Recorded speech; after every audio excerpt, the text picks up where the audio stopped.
welcome back to another episode. I am here with Francesca DiSpirito. She is a global bridal stylist. So excited about this topic because I feel like there are more seamstresses offering day of dressing services to their brides and kind of don't know even where to get the ball rolling or where to get started with offering this to their brides. So Francesca, thank you so much for being here and for sharing your wisdom. So happy to be here. Yes, you, so you're in New York. Yes, I'm based out of New York, born and bred. Travel for all of your brides. I do travel. Yes, we do offer a service of traveling because not everybody's getting married in New York. Yeah. A lot of people come to New York to find their gown, but weddings are happening all over. So we do offer a service where we can come to your destination with my team, and we can help you prep for the day and do all my bridal styling on your wedding day at any moment. Yeah. So how long have you been? I know you kind of have like morphed throughout the wedding planning world. So how did you niche down to bridal styling, or how did that business grow? So yeah, great. So I have actually been in the industry, in the bridal industry for well over 20 years. I was, went to school for design. I was a bridal designer. I worked with some designers over the years and then transitioned into the retail sales end of it. So for the bulk of my career, I was really helping brides one-on-one on the selling floor. So kind of that sales specialist for some, high-end designers. And over the years, just got extremely good at it, developed relationships, and you have to have a love and passion for this industry. And for years, the question for me was, what's the next step in my career? Where do I go from here? And it's always challenging and always a little scary when somebody who's a professional wants to take the next plunge, right? We all think about it. What do we do next? How do I work for myself? And so I decided to just take that jump head first or feet first, whichever, and did it. So I started my own styling company a little over a year ago. And just kind of left everything that just left everything and just started. And it's really great. It's been a roller coaster. If anybody's an entrepreneur, they know the first couple of years is, the growing pains, but you figure out a lot. And it's almost kind of like I'm relearning who I am. Yeah. Yeah. Straight, but it's amazing. So with only a year, I feel like you're already did you find that because you were already in the industry, already working with brides, it was easier to find clients? Because you're like full throttle, all in already. Yeah, all in. Yeah. Yes and no. I think you have to, it's like, going back to what I said, like you have to kind of relearn a lot of things, and you're also reinventing yourself. Before, I had my relationships and I had my connections, but it was, hey guys, by the way, I'm starting to do this now. And it was like, okay, that's great. Sure. But, I'll call you when I see what you're really doing, Right.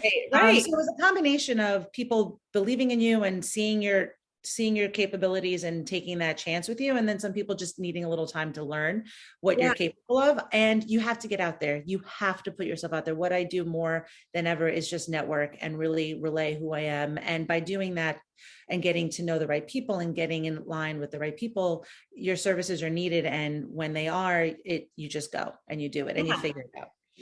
Because that was my next question. Like, hey, how did you even veer into the other direction into styling? But yeah, it's all about meeting people and sharing what you serve and how you serve your brides. So that is just so exciting. And yeah, I'm looking at your business growth already in the past year, and it's really impressive. So I'm just thinking, thank you. I mean, thank you. I appreciate that. It definitely is amazing how much I've done in less than a year because, like I said, you start and you develop relationships and you just let people know what you're doing. And it's amazing how well received it's been. And I've had weddings since last July when I started. I mean, I've been styling weddings every month. I've been going to weddings and doing wedding day service every month since then. And it's amazing because that's what you want, right? Yeah. Oh yeah. Especially what's going on in the world. If you're busy now, you're thinking, okay, or I'm thinking if last July, things were still kind of up in the air to some extent. So the fact that you've been busy since then, I think that speaks a lot. So I know there's no such thing as an average wedding. So I'll kind of have that disclaimer with this next question, but can you describe a typical wedding, or start from when you arrive to the venue, maybe a couple of days before? Can you walk us through the process so we know everything that's included in your services? Of course. So we'll talk about so I offer 3 main services, but we'll talk about the wedding day service, styling. on-site support.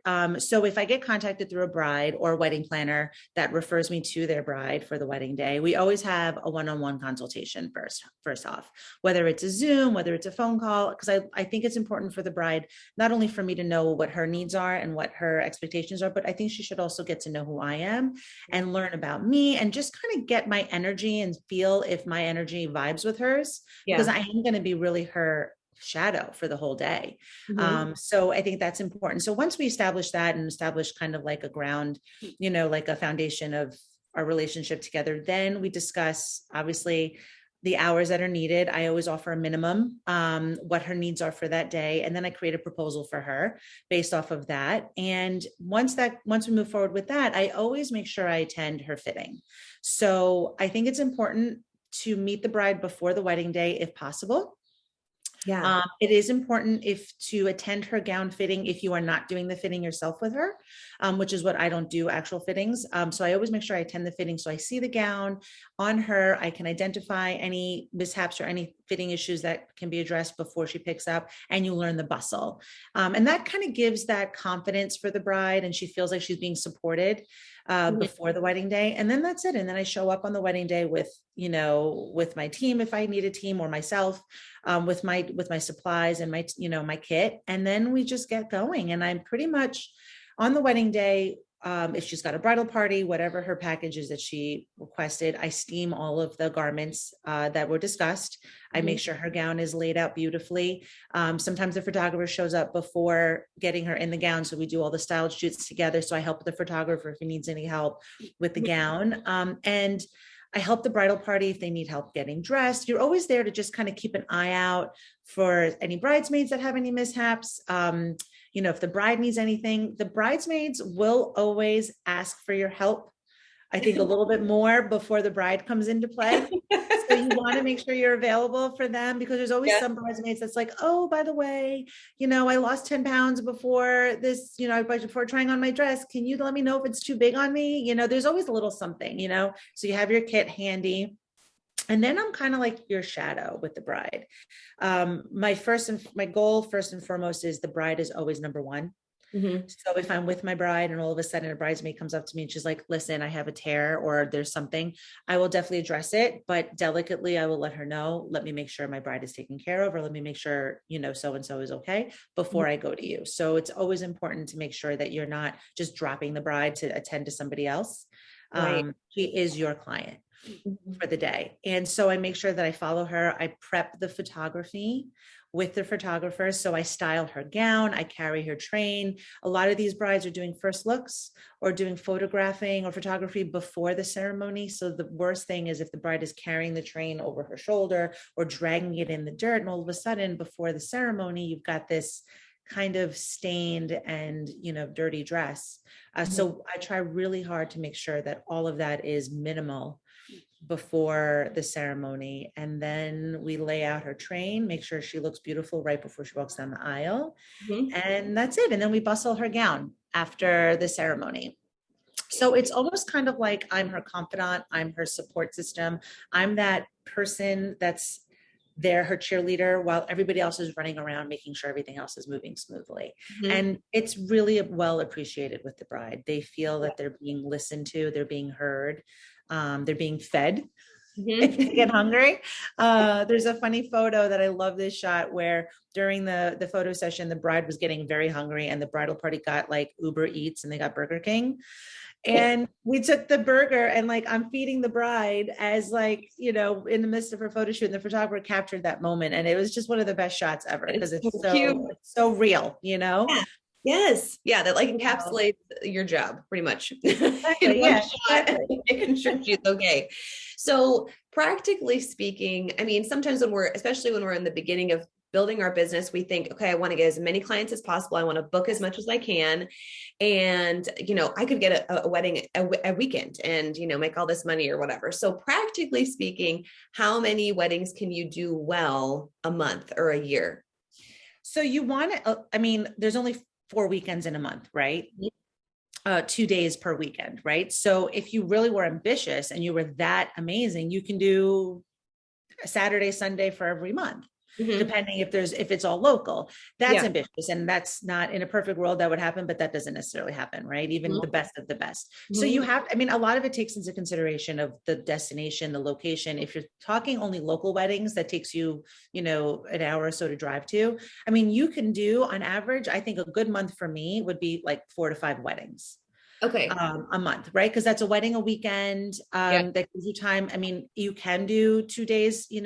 The reality is, even though there's busy months and there's not busy months in the season, a lot of people get married. Even if you're looking at the month of June, which I think we all agree is one of the busiest wedding months in history, right? It's June, and then all of a sudden October becomes another busy wedding month.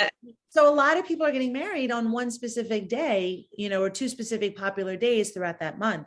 So you really want to be cognizant of what your capabilities are and what you're limited to, what your limitations are. Some people, this is an addition to their business. Right. Some people, this is probably their whole business, right? So you want to give yourself that balance.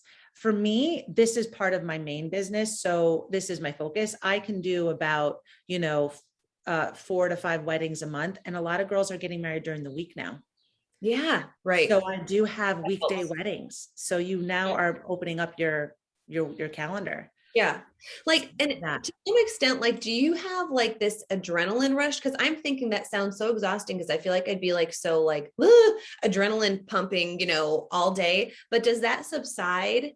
Like once you've been doing it, or is you get the rush every day. It never feels like you're working. You do not feel like you're working at all that day. Like it is one of them. It's so, for me, it's a fun day because so I'll give you my time, like what happens in my head for the whole day. The night before, I'm anxious. I'm just anxious. Like I dream that I missed the wedding. I have a nightmare that like I left the steamer behind. Like all these crazy things happen the night before. I have all this anxiety that I'm going to do something, crazy or awful. And then, you get up that day and you show up and you just go in and you get started, and it just becomes this really amazing, fun day of just collaborations, because you're working with all these passionate professionals that are doing ultimately what you're doing. They're out on their own, making their own career, building their own business, their own success. So they're out there doing what they love. So you're hanging out and working with the makeup artist, the photographer,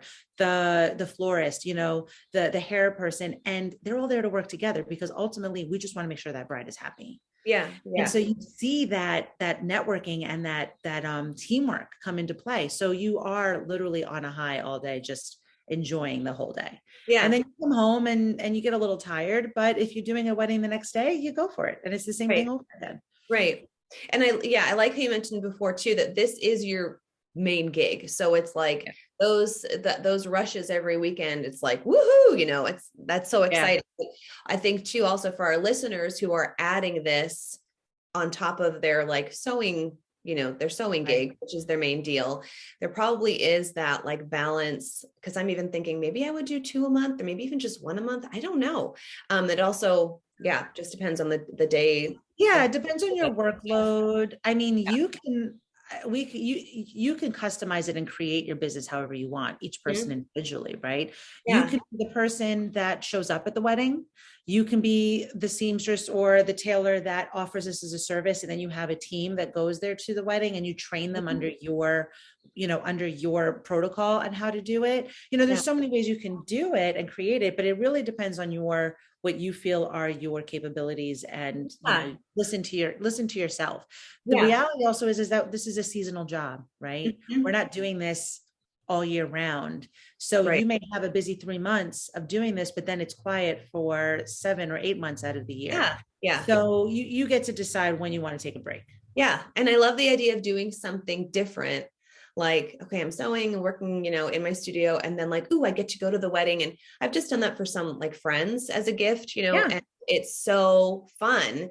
My wheels are turning, and I'm sure listeners are too. It's like, we can just add this little fun, I think so. And especially if you're the seamstress working on that gown and you turn that into something amazing, to show up and be there for her. And even if it's just the simple service of going there and steaming it and putting her in her gown and then watching her go off into the sunset, for her day. There's something special about it. I mean, I don't think any of us are doing this job in any part of the industry to become a millionaire.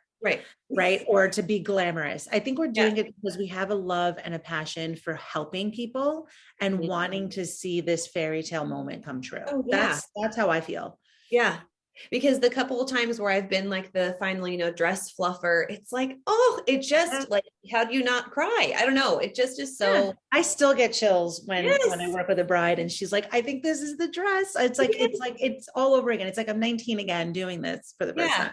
Yeah. Oh, that is so cool. So, okay. So kind of switching gears a little bit in all of your experience, and we can even go back to when you were a stylist, maybe before you were a day of stylist. Yeah. What's like one or two lessons that you had to learn the hard way? We were kind of talking about this a little bit before we started recording of maybe the not so glamorous side of working with brides. So what's the lesson that you could share with listeners? Yeah, absolutely. So there's lots of things I learned and the hard way. And, it's so funny. I could sit and really think about it. The one thing I could say that I felt I learned over the years is it's not about you. The entire process from the minute you get the phone call about asking for your services to the day that you tie that last bow on the bustle and send her off. It is not about you. It is about your help. It is about your service. It is about your quality of professionalism. But when it comes down to what the needs of the client are, it's never about what you did wrong or what you did incorrectly, or maybe how you didn't, present something. The bride is under a lot of pressure. From the minute she starts planning to the day before the wedding. So there's going to be a lot of emotions running, and it is our job to listen and to hear her and to be cognizant of when we see something slowly going south, and understand that if the bride is upset about something, or maybe not happy with, something you're doing during the fitting or something you're doing during the selection of the gown, it's not because you're not doing your job correctly. It's because she's got maybe something else happening. And so this is her way of expressing it.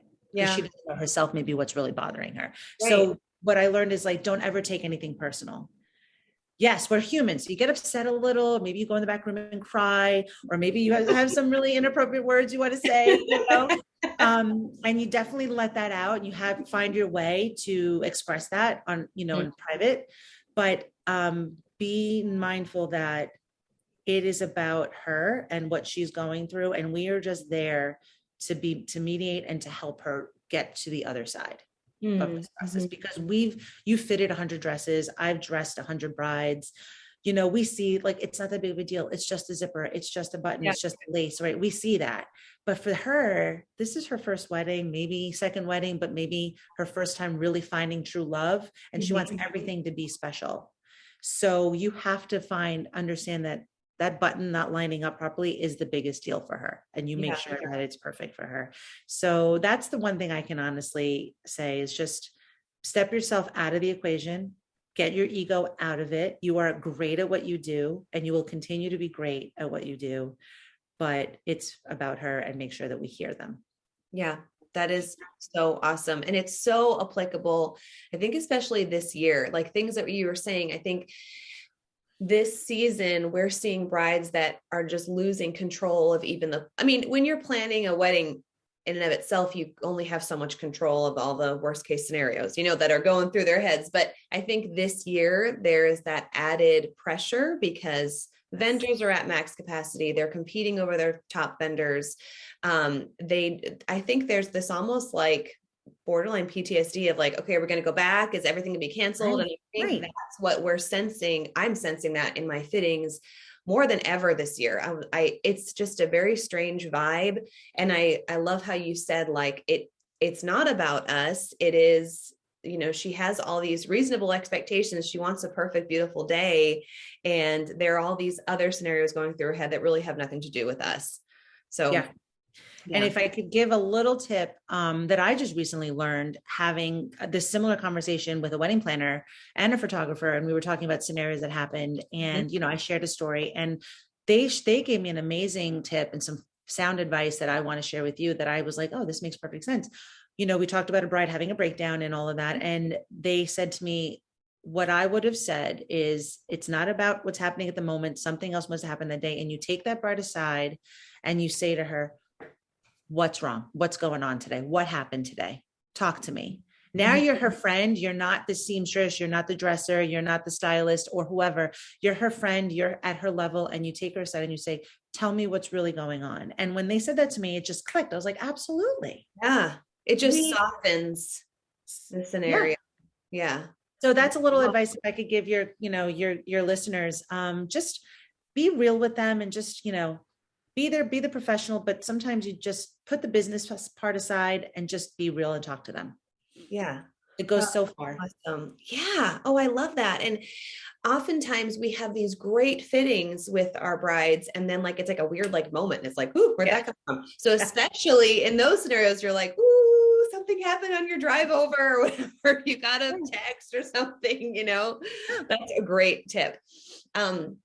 Okay, so seamstresses are listening and they're like, oh, I want to add this service. This sounds so fun. I could do, like one wedding a month or whatever. Right. And then it comes down to building a price for this. Like, what do you charge, or how do you even, build your menu? I think a lot of seamstresses, we struggle with pricing as is. Yeah. Just for the sewing part, because some local seamstresses keep their cards close and we're like, what do you charge? I don't know. So then to add something completely different, some wouldn't even understand what the ballpark would be. So can you talk about how to set prices, like we mentioned earlier, like per area, or how do you even think about, where do you even get started with that? So it's funny because I think I'm still playing around with my pricing. I think, and the beauty about being your own boss or being an entrepreneur is you can change it whenever you want, right? You don't, just because you started with a price, at the beginning of your business doesn't mean that you can't change it 6 months later. And I think so nobody, we have this in our mind that all of our potential clients are talking to each other like, oh, she charged me this. No, she's going to charge me this. Like they don't talk to each other. No, they don't. No. So nobody knows when you change your prices. Yeah. The people that understand and know, they're not going to talk money. Yeah. It's just not done. But I, it's definitely something to think about, that you do think about. And I think, I personally, I think we're passionate with what we do, and we do it out of love. So to ask people to give us money for doing something that we love, it's almost like, you sure you really want to pay for that? Like, really, you're going to give me that kind of money for this? Like, I personally, if I could do this for free and not have to make a living off of it, I would. Like, I love it that much. Well, but that's not how it works. Not even working, which is like, whoa, that's a sign you don't think. You don't feel it. So like I'm still struggling with like, how do I ask people to pay this? How do I, but you have to get that out of your head, and you have to work with, you have to make sure that you understand that and be confident with your experience. And they are coming to you because you have a service and they need that service. And whether you're a seamstress adding this to your package, or whether you're trying to do this as a sole, standalone service, they are paying for your experience, your confidence, and your time.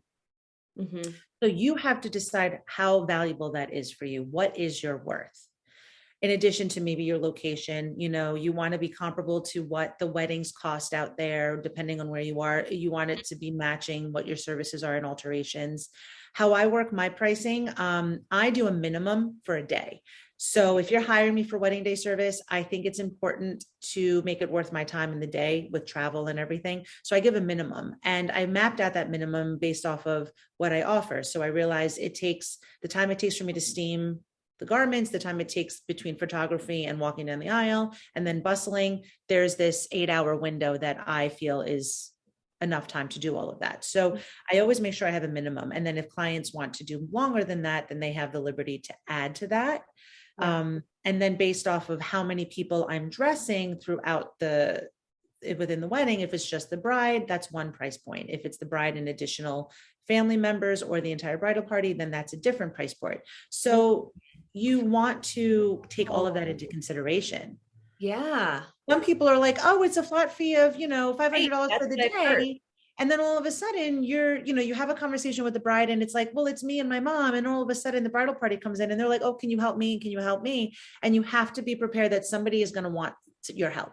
Right. You have to factor all of that in, and you have to make it very clear to the client, if you want me to help X, Y, and Z, it's going to cost you this much. Yes, because that's what hairstylists do. That's what makeup artists do. Yeah. If bridesmaids are like, oh, can you do me too? There's an added charge. It's not expected that you just take on the whole bridal party. So that's a great point. Yeah. And I've learned that along the way as well. It's not like I started that, you start one way and you're like, wait a minute. Oh my God, I just realized like this is happening on this day. I need to up my pricing, because it's very labor intensive. You're bending, you're sanding, you're fixing things. You're doing some pretty crazy things that nobody else wants to do. Helping the bride to the restroom or whatever it is. So you want to really evaluate what you feel is worth your time and create that structure, and I think it's also important to create a proposal. Like, I speak with my brides, and before we move forward, I create this proposal of what I offer, what the pricing is, and then let her really read it and have everything in writing. Yeah. And that's it. But it should be, whether you decide to do an hourly rate or a full package, whatever it is, make sure it's broken down that works for you for that day. Yeah. Because it's time away from your family. It's a weekend day. And it's a high intense day. It's not like you're just sitting there or doing something that you do, like sewing. Yes, it can be stressful, but it's like, it's not this constant pressure where a day of dressing service, it's like you're constantly on. You're on for 8 hours. Yeah. Yeah. So it's like, that was helpful. So, okay. If a seamstress has an hourly rate of like 55 or 60 an hour for sewing. Okay. How would you convert that to a day of dressing service? Would you stick at 60 an hour, or would you, because I'm thinking I would probably raise my hourly rate significantly. Yeah. So if you wanted to, so it's two different services, right? And so the good thing is that if you're having a client that is paying for you to alter her dress, she's already developed a relationship and you kind of understand who she is, what her background is, what that type of wedding they're having, you've had those conversations. Yeah. But if you're doing 50 or 60 an hour for alterations, then I think you should either double it or do something that's a higher percentage for the wedding day service, because it just makes sense. And you don't want to go so far where if you're doing 50, 60 an hour for wedding day for your alterations, and all of a sudden you're doing 250 an hour for the wedding day, that might be a little extreme, but I think it should definitely be at least double of what you would charge. And then you figure out your hours, what you want to do. If you want to be the seamstress that just shows up, dresses her, steams everything, and does all the prepping, and it's, a 4 or 5 hour package, then maybe you just round it up to, $550 for the day. And then at least, you're not losing an entire day. Use a half a day. And maybe you could do 2 weddings, that day. Some people have done that. If they offer just to dress the bride, Yeah. I don't know, it's, makeup people do that all the time. They'll do a wedding in the morning and then they go to the other place and do a wedding depending on the time frame. So, I think you should definitely average out how many, your hours for your labor for alterations, and then maybe double it. Okay. Thank you. That was a really good, concrete starting point. Okay. So for listeners who are already working with brides, like you mentioned, they are already working with the dress. How do you start offering this? Do you pick do you just list it on your website or how do you start promoting it, get the word out? I'm thinking too of seamstresses who may want to have a filter if they're currently working with brides and they're realizing maybe I don't want to be at your wedding, heaven forbid there's a kind of scenario, but so how would you just start, especially since you're so fresh into this, a year, think of how you move this offer. Honestly, I think seamstresses are the easiest to get clients to do this because you're working with them, right? At the alteration process. A lot of my brides that contact me don't really think about that service until the fittings anyway. Right. Because a lot of them aren't thinking that far ahead, unless there's a stylist or, at a boutique or a planner that starts working with my bride and they say, oh, by the way, you should really consider this. And it's a year up, before the wedding, then that's great. But a lot of times brides don't even know this is available to them, or they don't hear about it until the fitting process, because they can't think that far ahead. Yeah. So seamstresses have such a great advantage. If you are a seamstress wanting to incorporate this into your business, I definitely think you should offer it onto your website, because one of two things will happen. One, a bride may come to you because she knows that you offer that, and that may naturally already be something she wants to incorporate throughout her day. And two, you may get brides that not necessarily need your alterations, but maybe want just that service. Yeah. So that's a great way to promote it. But also, if you're working with brides now and you want to start incorporating that, just having that conversation with them at the first fitting. Yeah. You're meeting them, you're having that friendly talk, you're learning about their fiance, what their needs are. Now they're developing their trust with you. And then you say, by the way, have you thought about having someone come to your wedding and do all the wedding day dressing? Because that is a service I provide. And I think it'd be really great to have me be a part of that with you and, complete the process. Yeah. Yeah. Because they now already are attached to you and they want you there. Right. So to me, it's an easy transition. Right. And then, you get them to be like, well, how much is it? And what can we do? Right. Cause I think I'm even thinking by the second fitting, brides are usually thinking, okay, who's going to do the bustle? That's when we're styling the bustle. And that's, I can see the wheels turning, like who's going to button all this? Or even when I'm buttoning with my little crochet hook, they're like, I don't know if my mom owns a crochet hook, those kind of questions. So it's like, okay, second and third fitting would be a great time to promote that. And so it definitely, to say that, I think the second and third fitting are when those topics come up. Unfortunately though, sometimes the second and third fitting is too late to book it, because that's when their budget is like, they're tapped out and they're like, oh, now I have to spend another additional for this. Like, at that point, they're already like, they're paying everybody. They're paying all their vendors, all the balances are being paid. So for them to think that added service, they're just like, oh gosh, already like another X amount of money, so many hundreds of dollars. So if you bring it in and offer it and suggest it at your consultation with the bride, or if it's on your website or whatever it is, or maybe you do a package where you say, listen, if we work together for your alterations, it's a joint package to do this and wedding day service. I just had a training about fitting packages and then building an investment guide that we send to brides that tell them what services. So you can add that into one of your fitting options, in your packages, or describe it in your investment guide that you send out.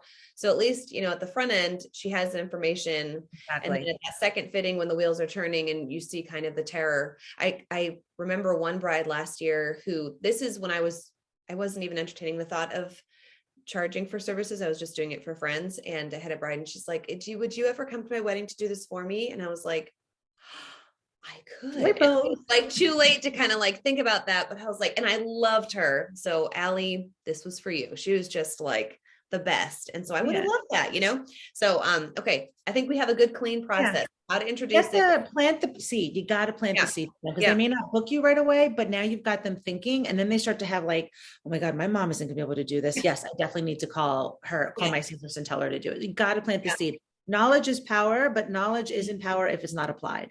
Ooh, yes. So apply the knowledge you have and do the work to get people to know what you offer. Yeah. Okay. That's great. We got a solid plan. Great. Okay. Final question. What is in your wedding day toolbox? That's for sure. What is nightmares? Forget. God, it's so crazy. So as I've done this, like I said, you're seamstresses that are going to do this. You've already got everything you pretty much need, right? And any mishap that happens during the fitting process, little stains on the dress, maybe threads loose, you know how to handle that. Mm-hmm. So my kit, my little wheelie carry-on kit that I bring always has thread and needle and thread. I always have my ivory and my black as my standard, but I also carry like a collection of colors. You never know. I always carry, it's like so many things. Always carry my scissors or clippers with me, because I feel like you're always clipping something. Yeah. Stain remover is important, but you have to test those things out. I mean, a lot of people will buy the shout and buy the pens to go. I don't like that. I don't like using that, especially if it's a fabric that you're not familiar with, especially if it's not a silk fabric. Synthetics definitely don't work well when you put chemicals on them. So, you want to do a little bit of research and see kind of what products are out there for stain remover, wine stain remover. Carry a bunch of those things, and at home, like test them out on fabrics, just so you're familiar. I always carry baby powder with me. Baby powder is amazing because baby powder will mask anything. So if you have a stain that's on a dress and you're not comfortable cleaning it with like a soap or a chemical or something, because sometimes it can create a ring or a stain. Yeah. Put baby powder on that and dab it with a cotton, like a natural fiber fabric, like a cloth, and just dab it and kind of like work it into the fabric. What that does is it'll absorb the oils that are in that stain, number one. And number two, because most fabric, the gowns are white, it'll kind of mask it. Wow. That is baby powder or cornstarch is like my go-to. It's always in my kit. Yeah. And funny enough, as I go to every wedding I always add things to the list, because all of a sudden, you'll be standing in the middle and you're like, oh my God, people are asking me for this, or people are asking me for that. And a lot of these girls may not, in certain parts may not have wedding planners. They're just hiring you for the day. So you kind of have to be the wedding planner / day of dresser. So like, little blots for the face. I noticed, like I was at a wedding and girls were asking me for that. I was like, oh, let me just grab that. Yeah. Little deodorant pads, like those are vanity things. But as I work each wedding, there's new ideas that pop in. I'm like, oh, a special hanger, because everybody wants to hang their dress. Right. And you're at this hotel where the window is like 18 feet high. Mm-hmm. And there's no hook. So I bought, you buy those little like door hangers, and it kind of adds that extension for you to hang the dress. So I've got those little things in my kit. Like a Mary Poppins bag now. No, it's insane. It's like the bag has gotten so big, so big. So it's like heavy. I need like 2 bag kits now. So little things like that. I always offer to bring a white cloth with a pretty lace edge that I put on the ground. If brides are, if you're steaming their dress in the carpet, you don't, at a hotel, things like that. It makes it pretty, and you can add your own little flair to little details, know? Yeah. That is so cool. Well, I'm really excited for listeners who are going to like start this. So let us know if you take the plunge and you start offering day of dressing services. Let Francesca and I know, send us a DM. Where can our listeners find you to follow all of your beautiful pictures? Yes. So I'm on Instagram. You can follow me at Francesca, FRANCESCA _stylist.2.the.bride. So that's out in the notes too. Yeah, it's a little long. Apparently, Francesca is very popular in the wedding world, and that was the only thing that was allowing me to kind of create my handle. Yeah, do it that way.